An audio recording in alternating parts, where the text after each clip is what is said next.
beaucoup à tous ceux qui sont venus. On aurait espéré une affluence un peu plus supérieure, mais bon, on va le faire avec. En petit comité, il n'y a que les meilleurs, comme on dit. Donc le thème de cet après-midi, c'est l'initiative Monnaie Pleine.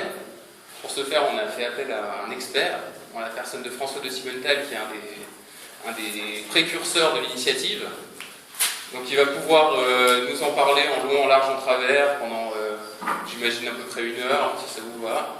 À peu près 1 heure de conférence. Ensuite, on va pouvoir passer à une session de questions-réponses.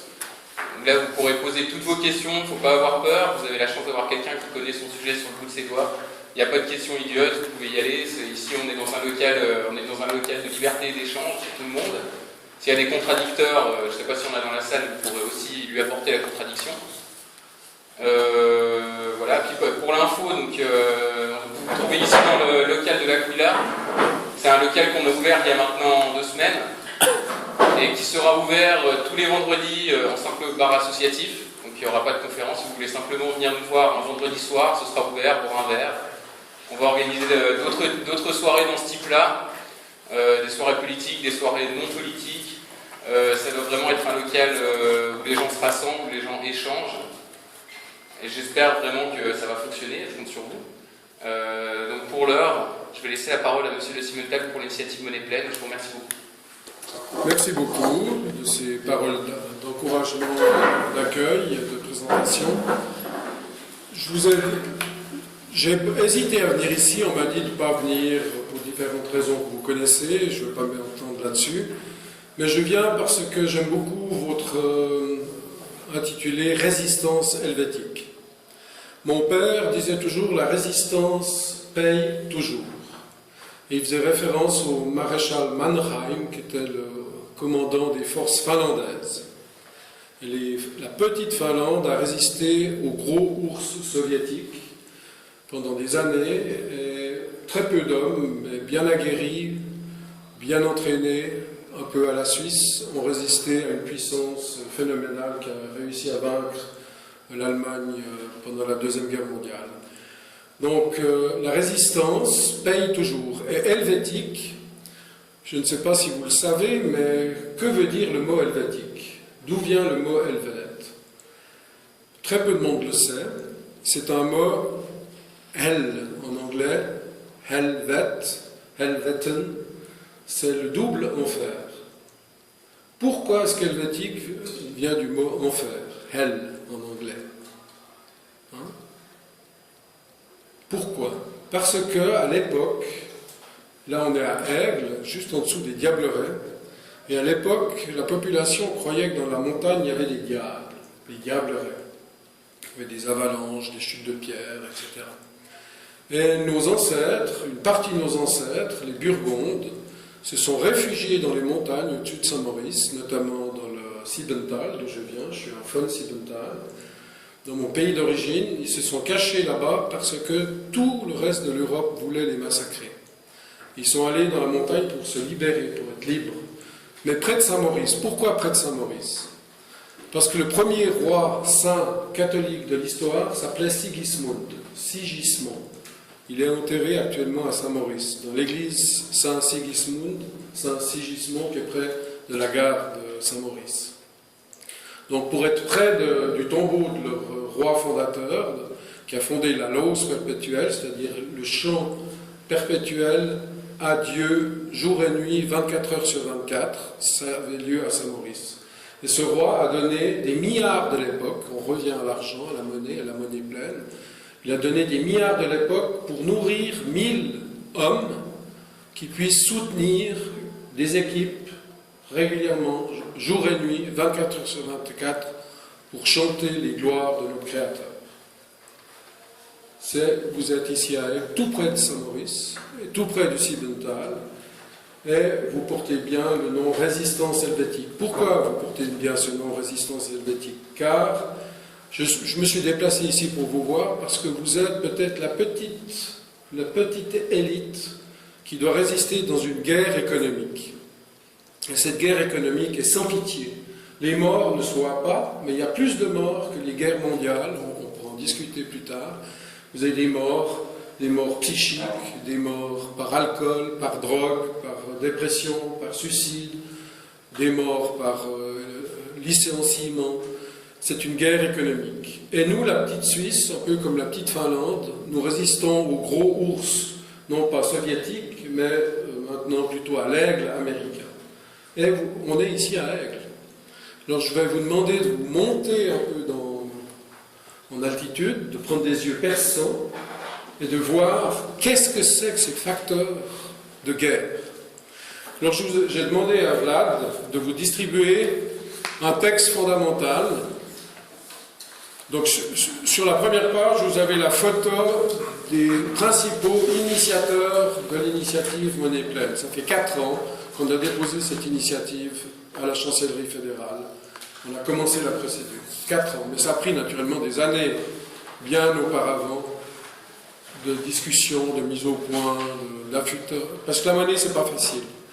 En fait, c'est facile, mais ils ont tellement compliqué les choses, nos adversaires, que certains croient que c'est difficile, mais vous allez voir, on va discuter, il n'y a pas de questions tabou, vous pouvez me poser toutes les questions que vous voulez, rien n'est tabou, allez-y, mais je vais d'abord vous faire un exposé, peut-être ça répondra à quelques-unes de vos questions, et ensuite on pourra discuter tant que vous voudrez. Je suis venu exprès en bloquant tout mon après-midi et ma soirée. Donc on est là à votre disposition.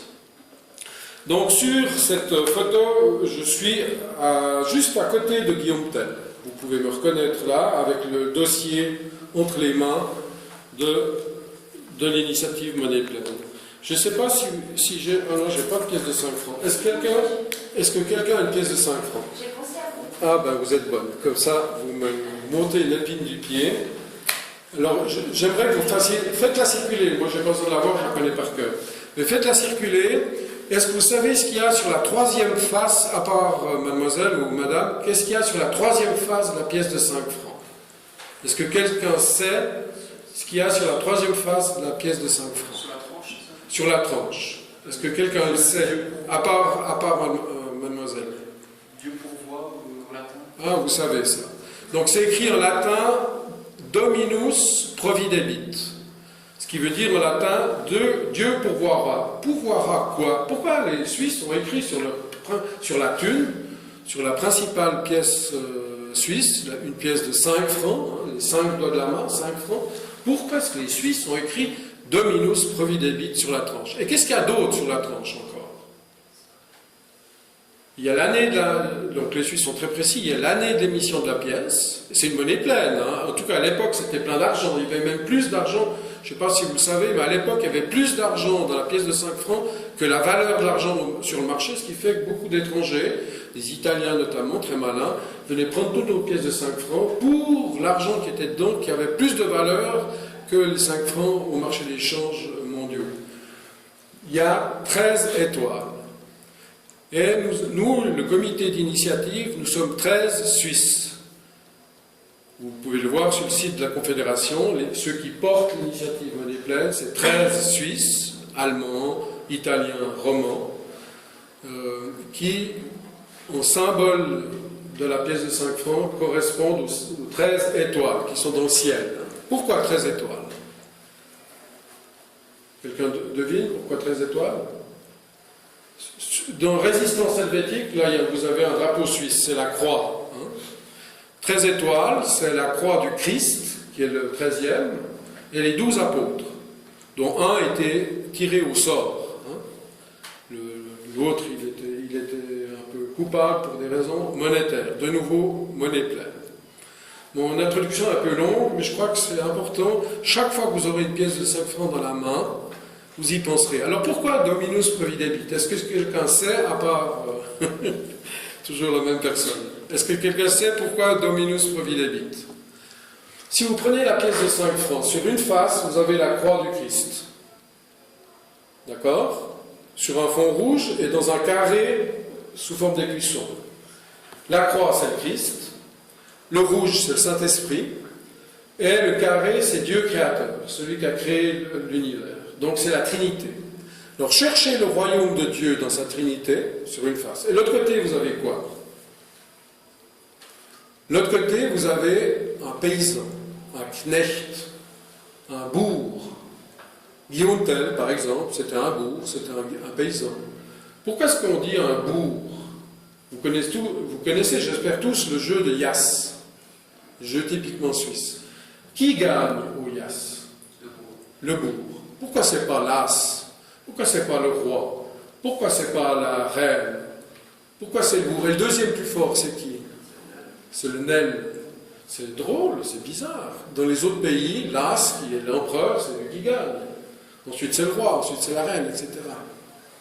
Parce que les Suisses ont des jeux pour apprendre aux jeunes, apprendre. Il y a un jeu qui s'appelle Hâte-toi lentement. Hâte-toi lentement. C'est un peu paradoxal. Hâte-toi lentement. Ça apprend aux jeunes, aux enfants, la patience, comment perdre. Et le bourg, ça apprend quoi? Ça apprend que dans l'histoire, ce n'est pas l'empereur qui gagne, ce n'est pas le roi qui gagne, ce n'est pas la reine qui gagne, mais c'est le Knecht, le Landsknecht.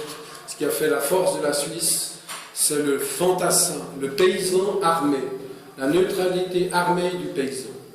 Et ça nous faisait les soldats, l'armée la plus forte du monde dans l'histoire.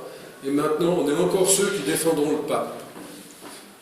Les Landsknechts suisses avaient une technologie militaire et des armures très spéciales qui font qu'on a gagné dans les guerres militaires. Alors maintenant, j'aimerais que la Suisse gagne dans les guerres économiques.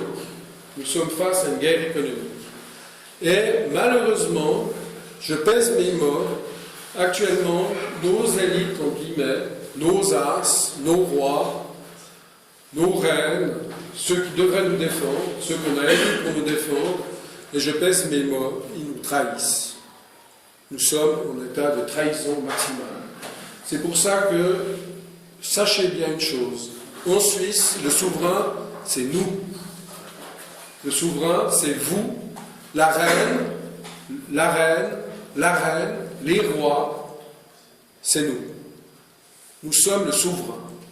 Et ne vous laissez pas avoir par ces manipulateurs d'opinion qui sont payés grassement en grande partie par des forces obscures de l'étranger qui ne veulent pas que la Suisse vote monnaie pleine. C'est une chance historique. J'appelle cette votation la votation du siècle. Et c'est peut-être même la votation du millénaire. Ce que vous allez apprendre, si vous ne le savez pas déjà, ce soir, cet après-midi, c'est que nous sommes tous volés.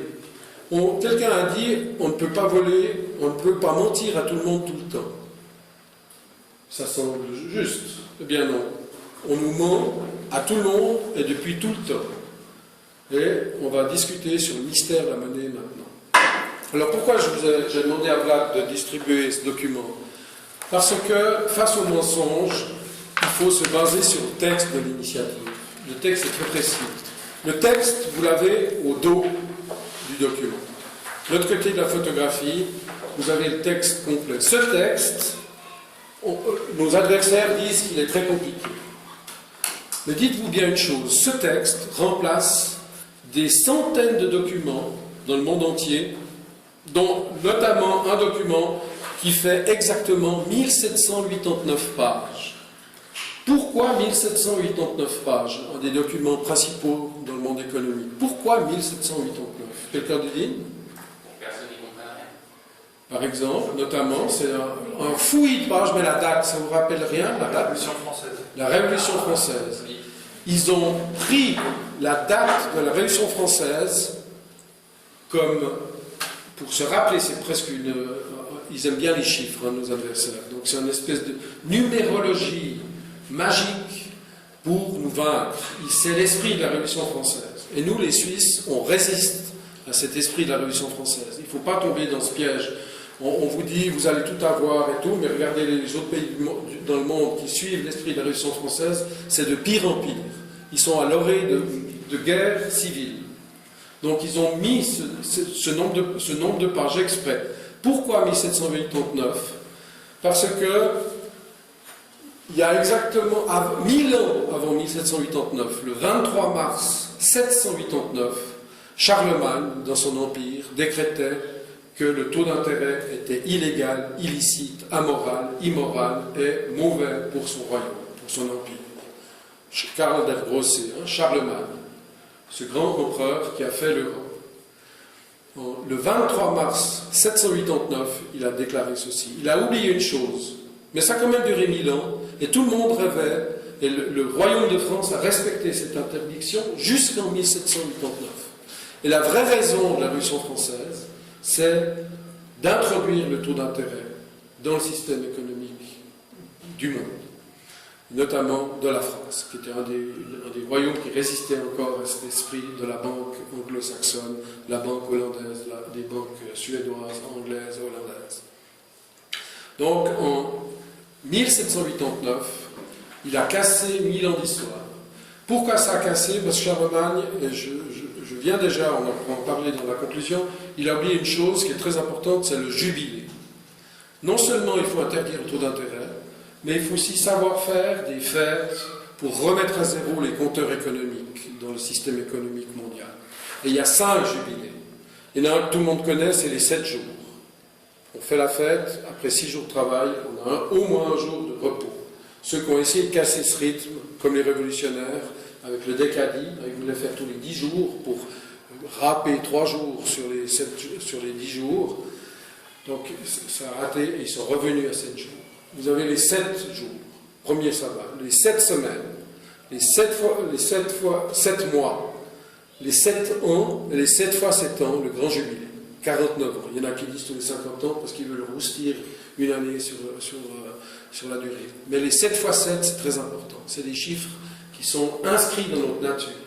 Et Charlemagne a simplement oublié d'imposer ces 5 fêtes dans le rythme humain. Nous, on le respecte assez bien en Suisse. On a les 7 jours, on a les 7 semaines avec les vacances patates, on a les 7 fois 7 à peu près avec les fêtes des vignerons. C'est à peu près le rythme. On tient plus ou moins en Suisse. L'Église catholique est en train de réintroduire la notion de jubilé tous les 49 ans. Donc il faut remettre les compteurs à zéro dans l'économie à intervalles réguliers. Sinon, les plus riches sont toujours plus riches et écrasent les pauvres qui sont toujours plus pauvres. C'est ce qu'on vit maintenant. Ouvrez les yeux autour de vous. Donc, ce que je vous demande, c'est de rester collé au texte. Ce texte, on va peut-être l'analyser tranquillement, ensemble, et notez si vous avez des questions. On reviendra dans la partie questions sur le texte lui-même. Donc, le premier article, ordre monétaire et marché financier. Donc, la Confédération garantit l'approvisionnement de l'économie en argent et en services financiers. Pour ce faire, elle peut déroger au principe de la liberté économique. Donc, nos adversaires disent, attention, avec monnaie pleine, il n'y aura pas assez d'argent, il y aura moins de crédit, etc.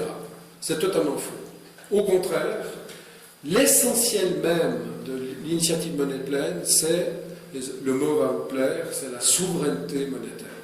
Nous sommes les souverains, comme je vous l'ai dit, vous êtes les reines et les rois, et le premier devoir d'un roi ou d'une reine, c'est de battre une bonne monnaie pour son peuple. C'est ce que disait Saint Louis, Louis IX, le roi de France. Si la monnaie est mauvaise, si elle est de mauvais aloi, comme on dit en vieux français, c'est comme si vous truquez toutes les balances sur le marché. Et actuellement, dans tous les marchés mondiaux, toutes les balances sont fausses, tous les mètres sont faux, tous les degrés sont faux, tous les instruments de mesure sont faux, parce que l'instrument ultime pour mesurer les échanges, c'est la monnaie. Et actuellement, on joue, on spécule, on triche, on truque les monnaies dans le monde entier. Et nous, les Suisses, on est parmi les pays du monde avec la meilleure monnaie. On a des intérêts négatifs parce qu'on est ceux qui trichons le moins. Mais malheureusement, ça commence quand même chez nous, les tricheries. Donc, la monnaie est un instrument fondamental pour le bien-être. C'est quoi ce qu'on cherche dans la vie? C'est quoi la meilleure chose qu'on puisse faire dans la vie? C'est rendre les autres heureux. Mon but, à moi, ici, c'est de vous rendre heureux. Et quel est le moyen de rendre les autres heureux? C'est de leur ôter l'épine du pied des difficultés économiques. Alors nous, les Suisses, on est assez chanceux. Mais il y a quand même des gens pauvres en Suisse. Et il ne faut pas se reposer sur nos lauriers. On est dans une guerre économique, comme je vous l'ai dit, et on est en train de nous voler la richesse suisse, l'organisation suisse. On est en train de nous démolir. Chaque année, les Américains viennent avec un gros revolver de cow-boy et nous braquent le revolver sur la tempe en nous disant, si vous ne nous donnez pas X milliards, on vous démolit, on vous empêche de faire du commerce en dollars. On nous démolit nos banques, on nous démolit nos acquis, on essaie d'affaiblir nos systèmes publics, nos services publics. Donc, notre premier rôle, c'est d'assurer un approvisionnement correct en monnaie dans la Suisse. On est quand même assez intelligent. Il y en a qui disent « Ah, ça va faire de l'inflation, ça va être comme le Zimbabwe ou comme le Weimar dans l'entre-deux-guerres, il y aura une inflation des mondes. » Alors, premièrement, on n'est plus dans ce temps où les choses étaient rares. On est au contraire dans une période où les choses sont abondantes. C'est la première fois dans l'histoire qu'on est en phase de surabondance de tout. Et ça, c'est le but essentiel de monnaie pleine.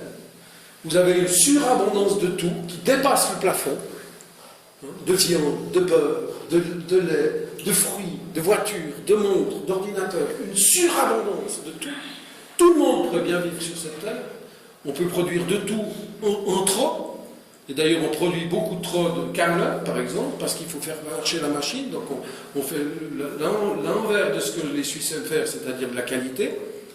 Mais qu'est-ce qu'on ne produit pas assez? C'est quoi la seule chose qu'on n'arrive pas à produire assez? Quelqu'un a deviné? La monnaie. Et qu'est-ce qui est le plus facile à produire? Les choses, les produits ou la monnaie? C'est la monnaie qui est la chose la plus facile à produire. C'est quand même bizarre. On arrive à surproduire de tout.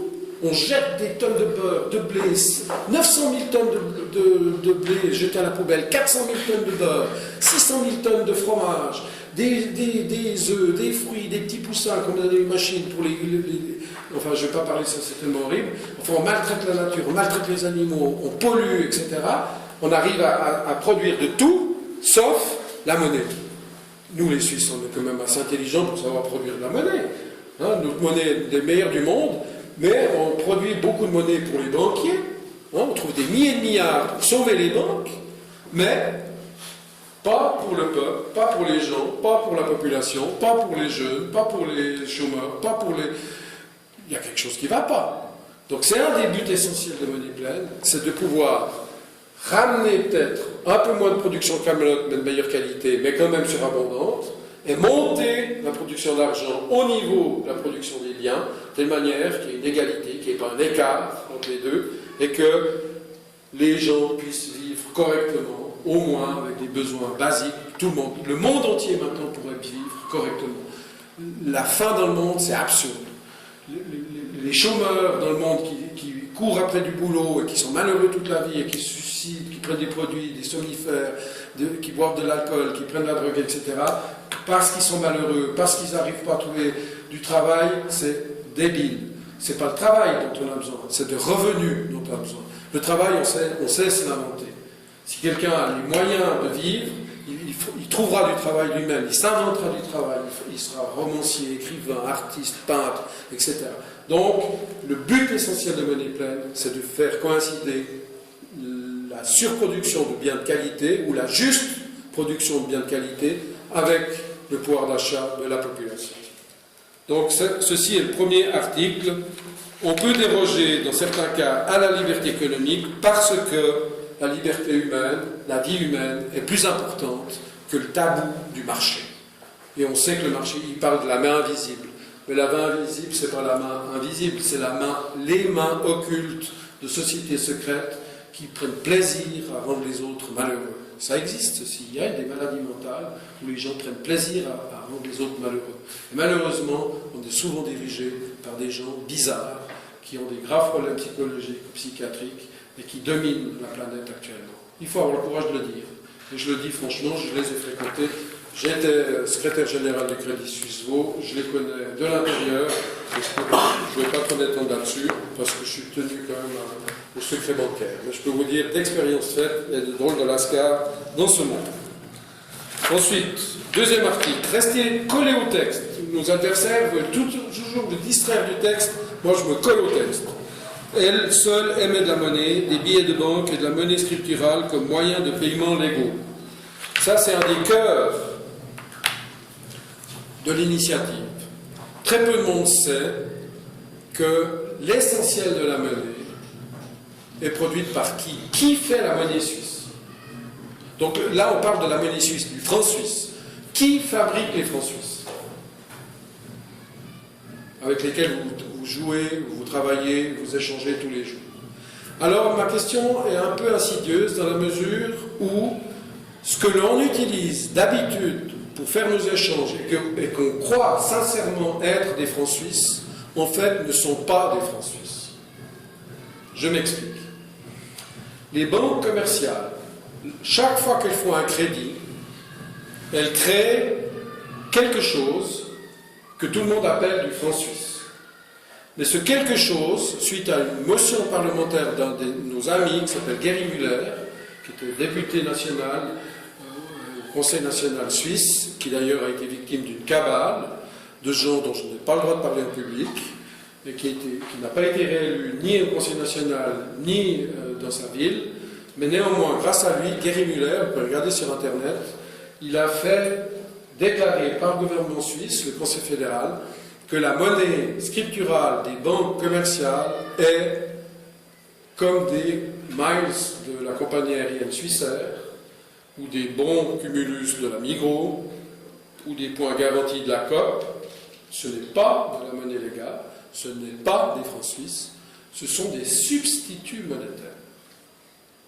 Donc ce qu'on croit être des francs suisses, et qu'on travaille tous les jours sur notre compte en banque, une banque commerciale, ce ne sont pas des francs suisses. C'était à l'époque la monnaie pleine quand vous étiez à la Poste, il n'y a encore pas si longtemps. Mais ils ont réussi à transformer la Poste en une banque commerciale, quasi-banque, parce qu'ils n'ont pas le droit de faire de crédit, ils doivent passer par une autre banque pour faire des hypothèques. Lorsque vous étiez à la Poste, à l'époque, c'était la monnaie pleine, c'était du franc suisse garanti par la Suisse, et les comptes postaux étaient sûrs. Et nous, en fait, on aimerait revenir à un système comme le giro postal de l'époque, comme c'était avant. Ils disent c'est un big bang financier, c'est une nouveauté, personne ne l'a jamais fait. Tout ça, c'est des mensonges. C'est pas vrai. Alors, plus de 90% de la monnaie que vous croyez des francs suisses sont créés par les banques commerciales. Pour le profit de qui? Qui bénéficie de cette création monétaire, de cette souveraineté monétaire? Les banquiers, qui se payent des salaires colossaux. Vous savez qu'il y a des banquiers qui gagnent des dizaines, si ce n'est pas des centaines de millions, par année de revenus, par année. Vous savez qu'il y a des individus à la City à Londres ou à New York qui gagnent par année des revenus de milliards de dollars de revenus par année. Je ne sais pas si vous vous rendez compte ce que ça veut dire. Ils ont des bonus, des stock options, des avantages incroyables pour les pousser à la cupidité.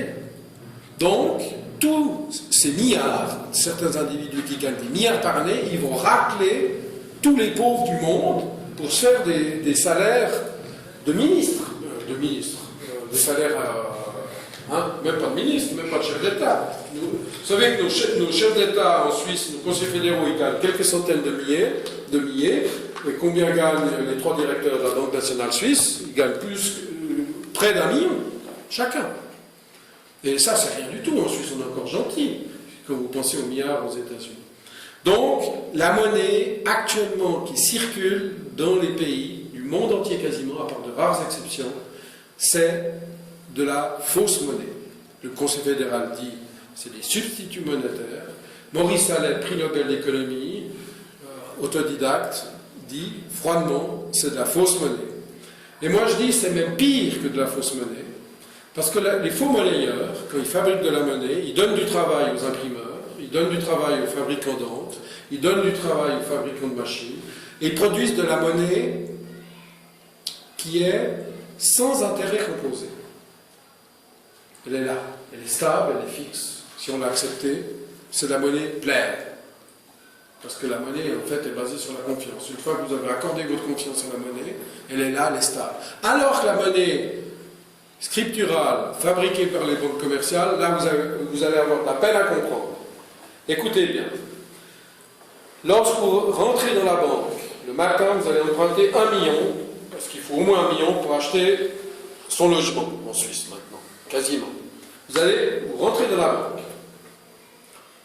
Le banquier vous a préparé le dossier, il vous fait signer le dossier, vous signez le contrat. À ce moment-là, il y a 1 million, il prend son ordinateur, il tape sur 1, puis il a une touche où il y a 1 0, il a une touche où il y a 2 0, il a une touche où il y a 3 0, il a une touche où il y a plusieurs zéros. Ça dépend du clavier. Donc il s'économise même le travail de taper plusieurs zéros. Écoutez bien, c'est authentique. J'ai travaillé dans la banque, j'ai vu ces claviers. Donc il tape 1, et il tape peut-être une touche ou deux, et vous avez 1 million qui est fabriqué à ce moment-là de soi-disant francs suisses. D'où vient cet argent? Il n'existe pas. Ça ne vient pas des fonds propres de la banque. Ça ne vient pas de la Banque nationale suisse. Ça ne vient pas de l'épargne de qui que ce soit. Ça vient du néant. En latin, ils disent ex nihilo. Ça vous paraît bizarre, hein? C'est presque on répondra peut-être les questions après, notez-les. Ex nihilo, en latin, ça veut dire du néant. Ça vient de nulle part. C'est le coup de baguette magique. C'est de la magie. Et en fait, il va voler à tout le monde, un tout petit peu. Ça va diluer les vrais billets que vous avez dans vos poches. Tout le monde a là un peu d'argent dans sa poche. Chaque fois que les banques commerciales créent du néant des montants, votre argent dans vos poches perd un peu de valeur. Il raque, de manière invisible, un tout petit peu de valeur partout. Ensuite, ils prêtent cet argent à quelqu'un, à vous. Vous devez payer régulièrement des intérêts. Certaines banques commerciales vous interdisent d'amortir le principal, le million que vous avez emprunté. C'est dans le contrat, c'est interdit d'amortir, de rembourser. Pourquoi? Parce que si vous remboursez le principal, lorsque vous avez remboursé le million, dans sa comptabilité, chaque fois que vous remboursez, il diminue le principal, ça veut dire que l'argent retourne au néant. Ad nihilo. L'argent retourne au néant. C'est très dur à comprendre, mais je vous assure, c'est comme ça que ça se passe. Donc c'est une monnaie transitoire, une monnaie éphémère, qui ne dure pas. Eux, ils encaissent la monnaie pleine sous forme d'intérêt. Ils ne veulent pas que vous remboursiez le principal, comme ça ils écrèment régulièrement votre travail, votre sueur, votre... Et en fait, vous payez plusieurs fois votre maison.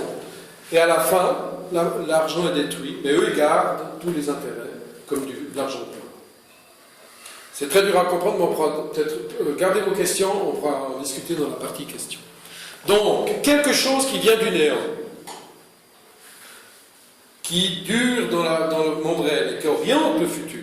Parce qu'une des fonctions de la monnaie, dont personne ne parle quasiment, c'est que la monnaie oriente le futur. Celui qui détient le pouvoir exorbitant de créer la monnaie, en fait, peut décider, moi j'accorde un crédit à monsieur, mais pas à madame, mais pas à mademoiselle, mais à vous oui, mais pas à vous, mais pas à vous. Moi, je me prends pour Dieu.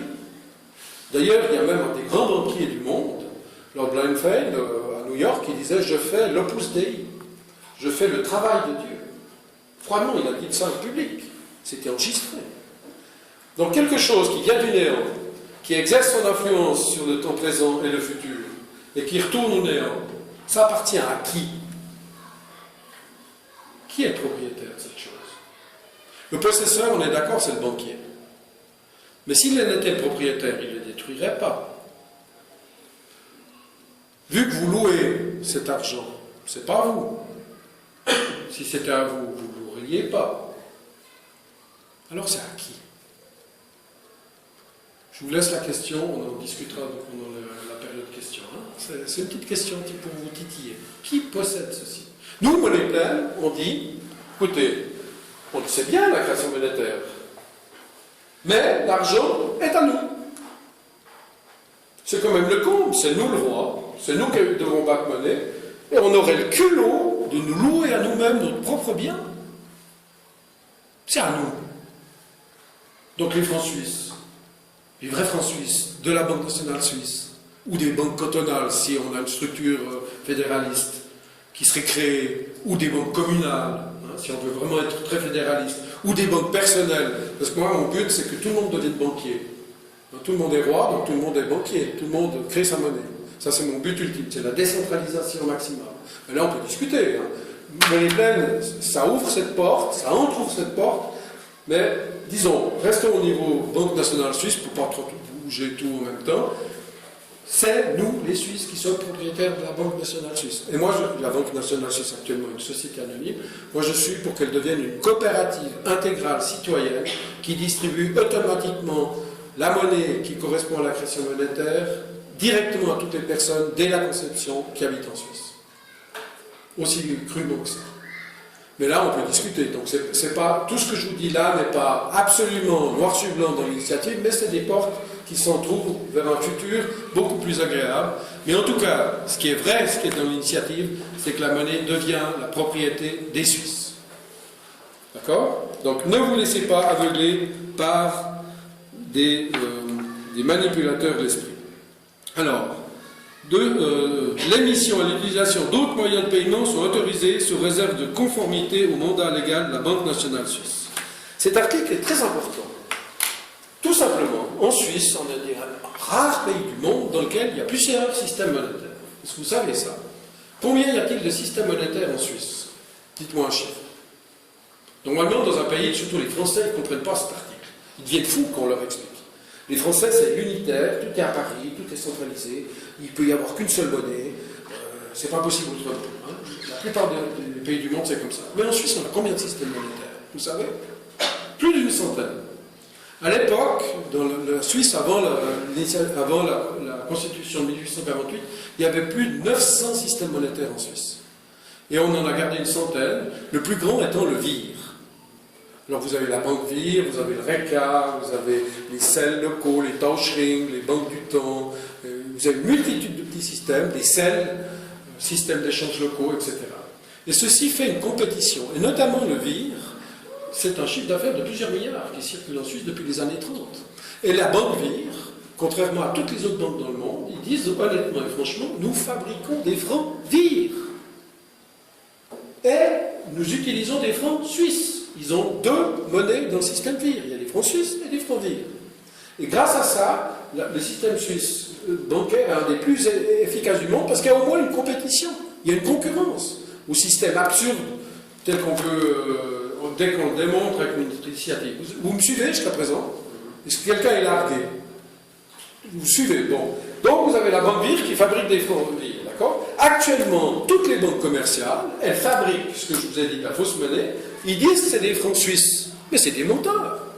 La banque VIR dit oui, nous fabriquons des francs VIR. Mais le Crédit Suisse fabrique des francs Crédit Suisse. L'Union de banque suisse fabrique des francs Union de banque suisse. La Banque cantonale genevoise fabrique des francs Banque cantonale genevoise. Plus de 90% de l'argent qui circule, moi je dis même près de 100% de l'argent qui circule, c'est des francs avec une étiquette, mais c'est par abus de marque, ils prennent le franc suisse pour le coller sur leur monnaie locale, leur monnaie bancaire, leur monnaie privée, leur monnaie commerciale, et ils en tirent tous les bénéfices de l'organisation des Suisses. Ils nous piquent notre abondance, ils nous piquent notre productivité, ils nous volent toute la qualité de notre travail. Vous savez qu'au Moyen-Âge, la moitié de l'année était chômée. Au Moyen-Âge, il y avait des fêtes sans arrêt. Ils avaient des compositeurs de musique dans chaque ville, ils faisaient des cathédrales dans chaque ville, ils faisaient de l'art, de la musique, des poésies, de la musique folklorique, ils faisaient des fêtes, des danses, etc. Au Moyen-Âge. Maintenant, on a les machines, les ordinateurs, le courant, l'électricité, les inventions, des trucs. Puis on bosse comme des fous. Elle est passée où toute cette productivité? Elle est passée justement dans ce vol monétaire subtil et subreptice, en catimini, tous les jours, un petit peu, on y gratte un petit peu tous les jours, et en finalité, on se trouve tous volés, on nous ment tout le temps, à tout le monde. Alors, monnaie pleine, mais au niveau constitutionnel, ce qui n'a jamais été le cas jusqu'à présent, le fait qu'on peut créer des monnaies différentes du franc suisse. Nous, on parle du franc suisse. Tout le franc suisse est à nous. D'accord? C'est monnaie pleine. Monnaie pleine en franc suisse. Mais vous avez le droit de faire d'autres monnaies. Vous voulez faire des bitcoins, vous faites des bitcoins. Vous voulez faire du Swisscoin, vous faites du Swisscoin. Vous faites du Valley Coin, du Aiglon Coin, du Chablais Coin, vous faites un sel, etc. Vous êtes reconnu dans la Constitution fédérale comme étant libre de faire vos monnaies privées, vos monnaies de club, vos monnaies résistance helvétique. Vous aurez un franc résistance helvétique. Vous aurez le droit de le faire avec monnaie pleine à côté du franc suisse. Étant bien entendu que nous, on aimerait que le franc suisse reste une monnaie des plus stables du monde, une des plus fortes du monde. On n'a pas peur du franc suisse fort, au contraire. Imaginez, le franc suisse monte, d'accord? Imaginons. Ah, c'est horrible pour notre. Ah, c'est horrible, le franc suisse est trop fort, il faut se tirer dans le pied pour nous affaiblir. Hein? On se tire dans la cuisse, on se tire dans le mollet. Mais si le franc suisse monte, tant mieux. On ira acheter les vignobles français, les châteaux Margaux, les châteaux Rothschild, Mouton Rothschild. On va acheter les plages en Grèce, on va faire des vacances, tout le monde va aller faire des vacances, on sort nos francs suisses dans le monde entier. Qu'est-ce qui se passe? On dépense nos francs suisses dans le monde entier, on fait des super vacances, tout le monde est content, on achète les autres industries dans le monde entier, nos francs suisses reviennent en Suisse, donc redonnent du travail aux Suisses, parce que les francs suisses, ils vont bien les dépenser, donc ils vont faire marcher notre industrie qui ne marche pas très bien, parce qu'on est en surcapacité, on ne produit pas tout ce qu'on pourrait produire. Et bien, il y a un moment où les autres vont se dire, mais c'est les Suisses qui ont raison. Hein, ils vont nous copier. C'est aussi simple que ça. Il ne faut pas avoir peur du franc fort. Parce que le franc fort, on peut le dépenser. On peut acheter du pétrole bon marché, on peut acheter des usines dans le monde entier. On peut équiper, on peut investir. Hein, on deviendra les premiers investisseurs du monde. C'est quoi le problème? Il n'y a pas de problème. Alors, on continue avec le texte. J'aime me coller au texte. Hein, Alors, la loi organise le marché financier dans l'intérêt général du pays. Elle règle notamment les obligations fiduciaires des prestataires de services financiers, la surveillance des conditions générales des prestataires de services financiers, l'autorisation à la surveillance des produits financiers, les exigences en matière de fonds propres, la limitation des opérations pour compte propre. Donc ça c'est un peu technique, ça veut dire que nous, les Suisses, de manière démocratique, on va surveiller tous ces aigrefins, tous ces filous qui nous roulent depuis des siècles. Donc on a tout un arsenal de mesures déjà prêtes. Donc cette initiative fédérale, il faut bien comprendre, c'est des principes constitutionnels qui doivent respecter l'unité de matière, mais il y aura des lois d'application, des ordonnances, il y aura des mois et des années de discussion. Donc on commence un chantier qui va nous durer, on aura le meilleur système financier du monde grâce à cette initiative fédérale. Donc on ne peut pas tout prévoir maintenant, mais on ouvre la porte à un processus démocratique tel qu'on a l'habitude de le faire en Suisse. Et on surveillera les gens dans leur profession fiduciaire. La fiducie, c'est la confiance. C'est ce qui inspire le reste du monde à investir en Suisse, c'est qu'on inspire encore confiance. Donc il faut garder ce caractère de confiance. Et sachez que la FINMA, qui est le gendarme financier de la Suisse, actuellement est dirigé par un Anglais de la City qui s'appelle Branson, qui a des poursuites pénales, notamment en Asie, parce qu'il a truqué et triché dans le domaine financier, notamment le taux du Libor, les taux d'intérêt, etc. Il est allé jurer devant le gouvernement américain, on ne le fera plus au nom d'une grande banque suisse. En fait, on est dirigé par un type de la City, et la City, c'est nos concurrents. On a mis comme chef de la finance suisse, comme gendarme financier suisse, nos principaux concurrents. Il faut... alors ça, ce serait une chose à changer suite à la campagne Monnaie Pleine. Il faudra changer certaines têtes qui ne sont pas du tout suisses et qui sont étrangères. Et vous savez que les grandes banques suisses, Crédit Suisse et l'Union de banques suisses, elles utilisent le mot suisse, mais c'est aussi un abus de marque, comme le franc suisse, c'est un abus de marque. La plupart de ces grandes banques ne sont plus dirigées par des Suisses, vous le savez.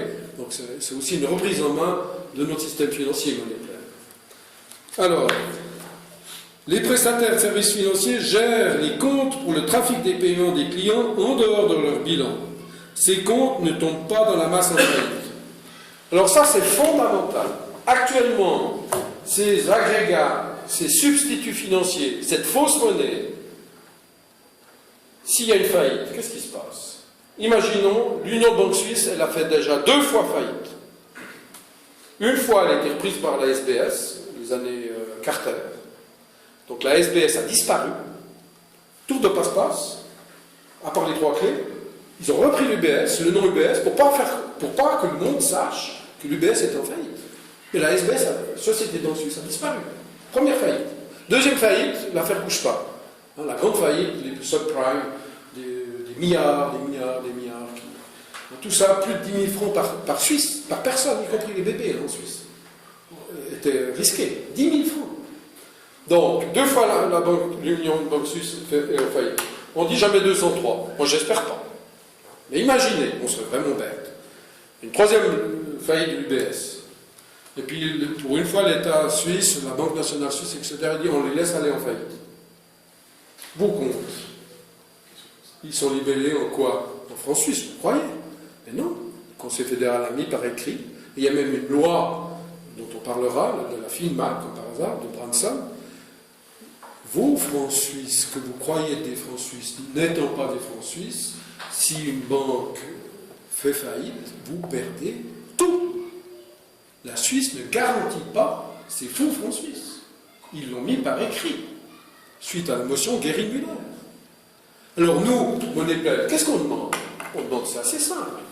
Si vous avez dans une banque des comptes titres, des actions, des obligations, et que la banque tombe en faillite, ces comptes titres ne sont pas dans le bilan de la banque. Ils sont à vous, comme dans un coffre.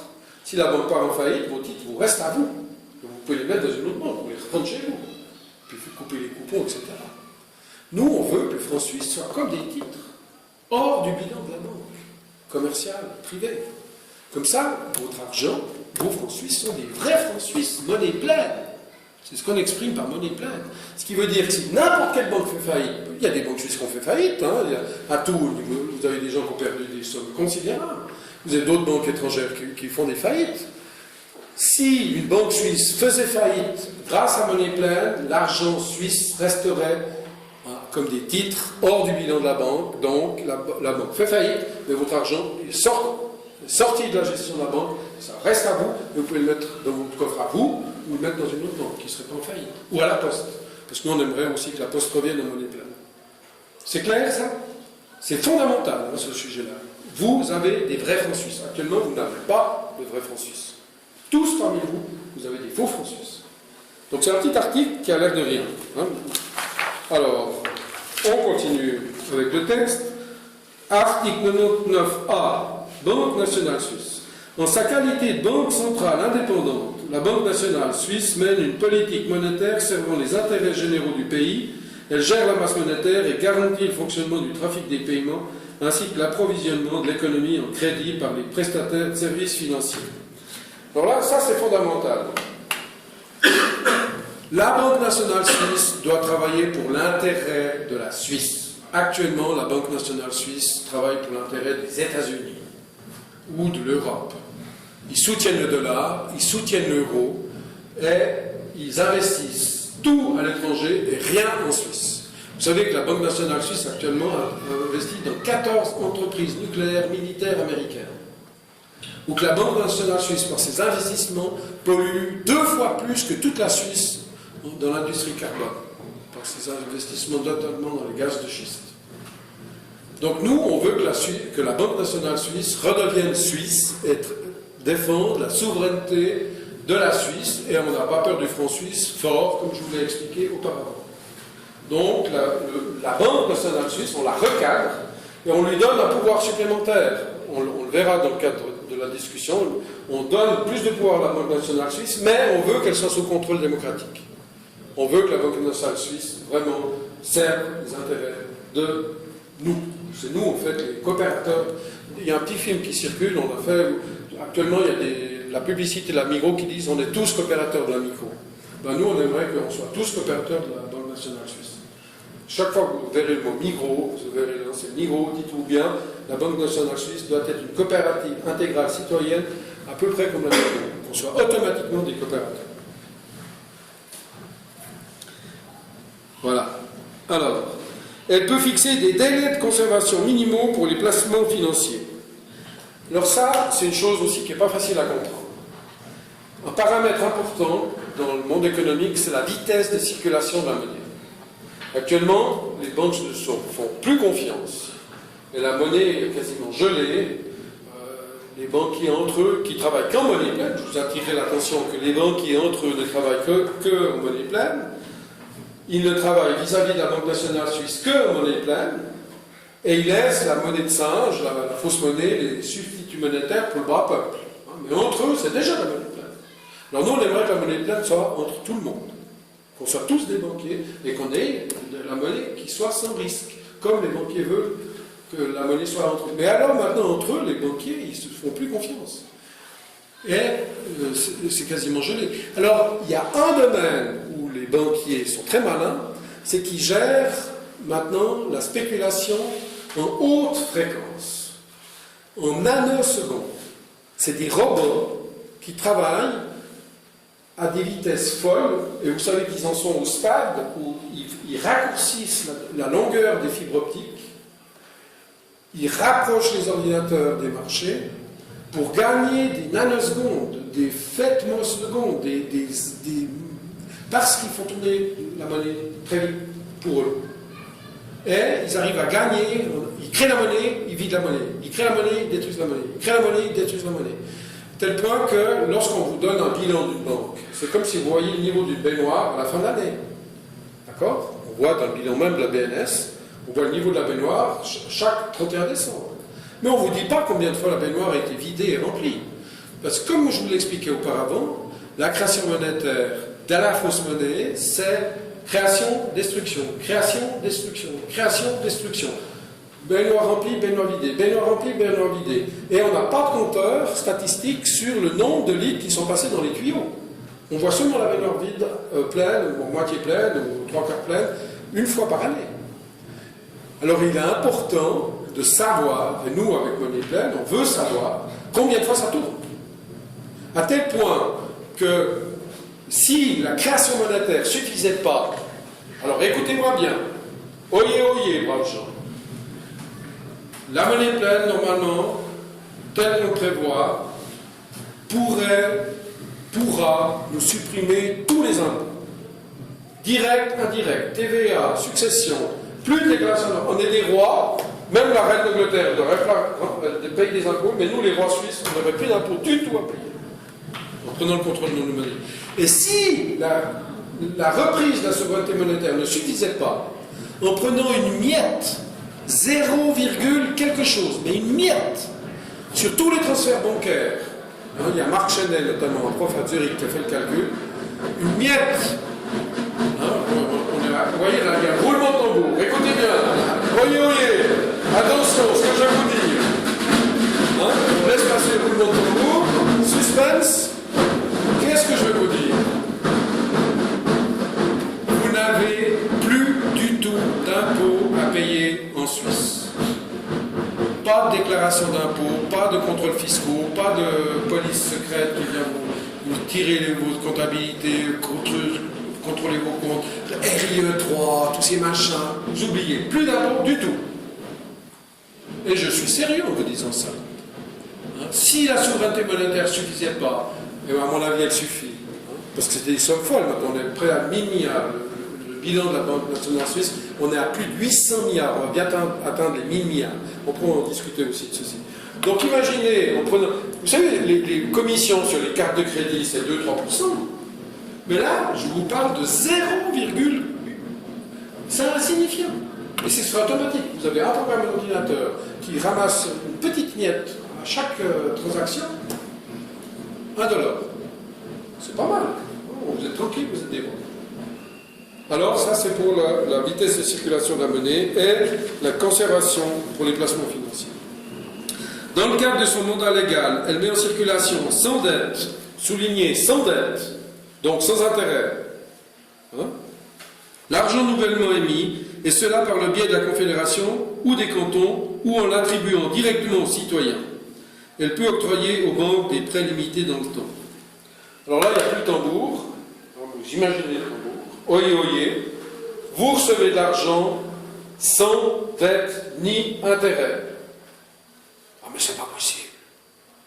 Ah mais non, c'est pas possible. L'argent c'est une dette. C'est qui a mis dans la tête de tout le monde que l'argent est une dette qu'on doit louer? Hein? Une monnaie pleine. C'est pas une dette, c'est un actif. Comment est-ce que vous devriez payer un loyer sur quelque chose dont vous êtes le propriétaire et qui correspond à la richesse accumulée par nos ancêtres, qu'on fait un pays super bien organisé, avec des écoles qui marchent bien, de la recherche qui marche bien, des CFF qui marchent bien, Swisscom qui marche bien, la confiance, la paix politique, on a une paix sociale, paix politique, paix du travail, etc. Pourquoi est-ce qu'on devrait louer nos avoirs à nous-mêmes? Ouais, mais c'est pas possible de recevoir de l'argent gratuit. Ah ouais? Ah ouais, alors les banquiers, pourquoi ils reçoivent des milliers de milliards gratuitement? Ah ouais, ah, il y a comme ça, il y a une classe d'individus qui ont le droit d'avoir de l'argent gratuit par milliers de milliards, on les sauve, ils viennent pleurer dès qu'ils ont un petit problème parce qu'ils n'ont pas assez de bonus, alors qu'on leur donne déjà des dizaines de millions, si c'est pas des centaines de millions, si c'est pas des milliards. Eux, ils reçoivent de l'argent gratuit, puis nous, on n'aurait pas le droit, alors que c'est nous le roi. Hein? Parce que l'argent, ça correspond à quoi? Ça correspond à la confiance, à l'organisation, à la productivité, à l'histoire, aux brevets, aux inventions, tout ça. Ça nous a été donné par nos ancêtres. On n'a plus besoin de réinventer la roue, on n'a pas besoin d'inventer le feu, on n'a pas besoin d'inventer la machine à écrire, l'ordinateur. On a des gains de productivité colossaux dans tous les domaines. On a, comme je vous l'ai dit, c'est le grand problème, on a une surproduction de tout sauf de l'argent. Alors que l'argent, c'est la chose la plus facile à produire. Et cet argent, on le produit en notre nom. Donc le vrai bénéficiaire de cet argent qui doit compléter tout le progrès technique, toutes les inventions, c'est nous, c'est vous. Et vous y avez droit gratuitement. Alors il y a la mentalité suisse-allemande, hein, il faut tout gagner. Hein. Maurer, il a dit, il n'y a pas d'argent gratuit, hein, il faut gagner l'argent pour le mériter. Ah ouais, pour les imbéciles du peuple.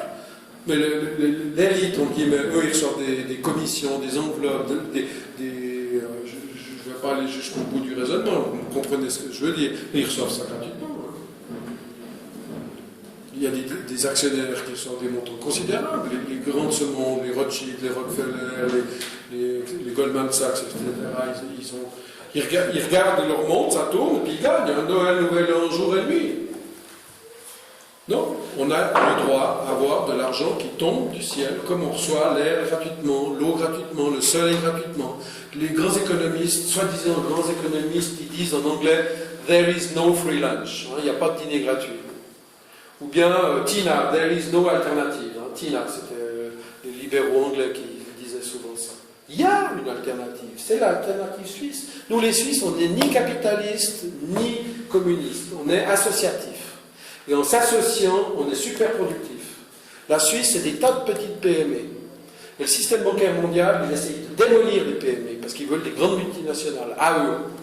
Ils veulent démolir, on voit en Italie, on voit dans le reste de l'Europe, ils rappellent les masses monétaires M3, qui est notamment les crédits aux PME, aux petites et moyennes entreprises. En Italie, c'est tombé quasiment à zéro.